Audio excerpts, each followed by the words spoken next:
Bismillahirrahmanirrahim. Assalamualaikum warahmatullahi wabarakatuh. Alhamdulillahirabbil alamin. Wassalatu wassalamu ala Rasulillah wa ala alihi wa sahbihi wa man wala.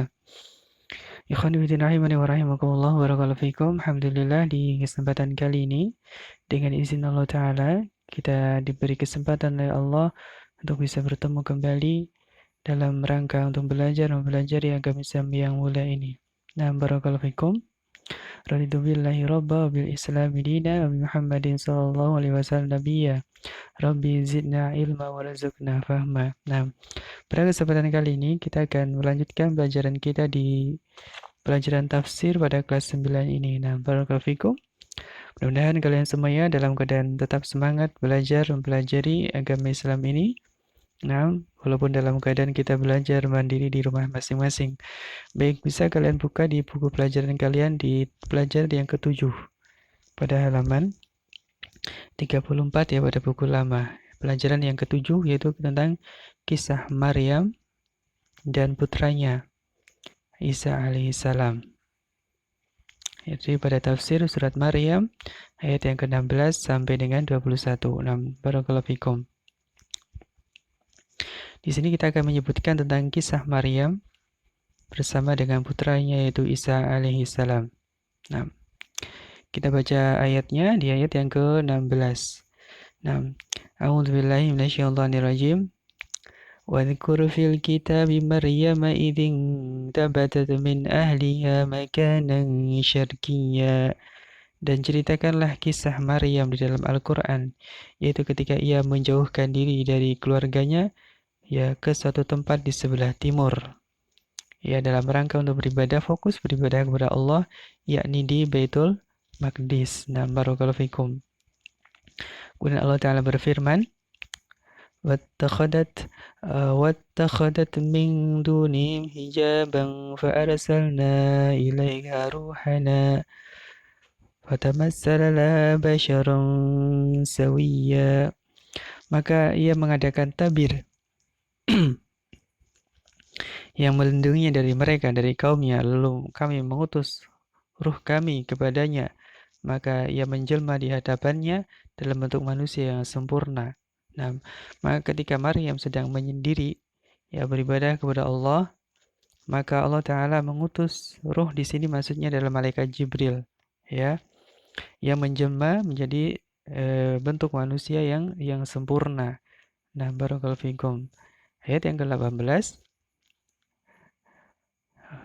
Allah Ta'ala berfirman, Qalat inni a'udhu birrahmani minka in kunta taqiyya. Maryam berkata, sesungguhnya aku berlindung daripadamu kepada Tuhan yang Maha Pemurah, jika kamu seorang yang bertakwa. Nah, ketika datang seorang laki-laki yang tadi adalah malaikat Jibril, ya, maka Maryam pun takut dan berlindung kepada Allah dari orang tersebut, ya. Kemudian agar menasihati untuk bertakwa, jangan melakukan perbuatan yang tidak-tidak, maka dianjurkan untuk bertakwa. Nah, kemudian ayat yang ke-19, ya. Qalat innama. Ayat yang ke-19. Qala innama ana rasulu rabbiki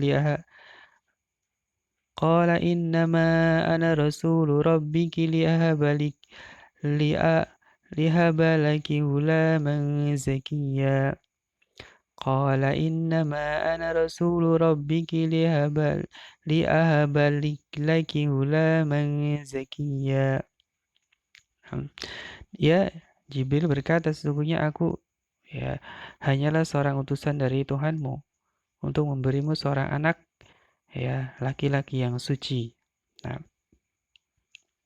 kemudian Maryam pun menjawab, Qalat anna yakunu li ghulamun wa lam yamsasni basharan walan akum bahiyya.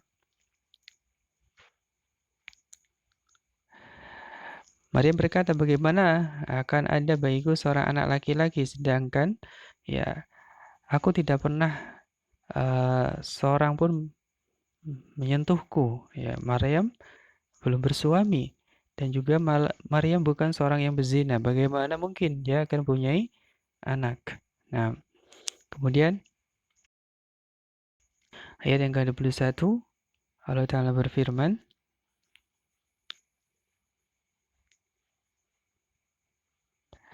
Qala kadzalika qala rabbiki huwa alayya hayyin walanaj'alahu ayatan linnasi wa rahmatan minna wa kana amran maqdiya.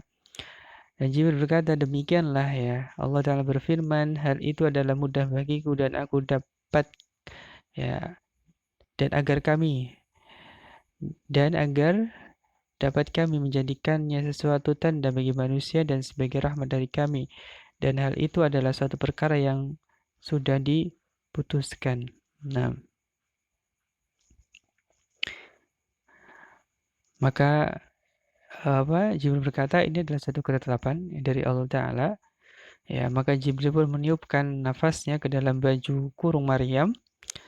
Ya, maka seketika itu Maryam merasakan di dalam kandungannya terdapat seorang bayi. Ya, jadi ditiupkan ruh ya kepada dalam diri Maryam ya yang eh, dengannya Maryam mengandung. Nah, taib.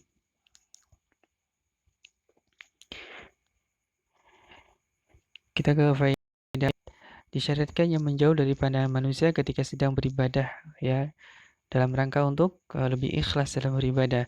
Kemudian takwa merupakan sebab yang terbesar untuk menghalangi manusia dari berbuat maksiat. Nah, kemudian besarnya kemampuan Allah Ta'ala dalam menciptakan seorang hamba. Tadi ya, Isa alaihissalam diciptakan oleh Allah tanpa seorang bapak. Ya. Dan ada yang lebih dari itu. Misalnya Nabi Adam diciptakan tanpa seorang bapak dan ibu. Ya. Nah, dan itu semuanya adalah mudah bagi Allah. Allah tinggal memerintahkan, ya, tinggal berucap kun fayakun, jadi maka jadilah. Nah, tidak ada yang tidak ada yang sukar bagi Allah. Semuanya adalah mudah bagi Allah Ta'ala. Nah, barakallahu fikum. Baik, ini adalah beberapa faedah dari tafsir surat Maryam ayat yang ke-16 sampai dengan 21.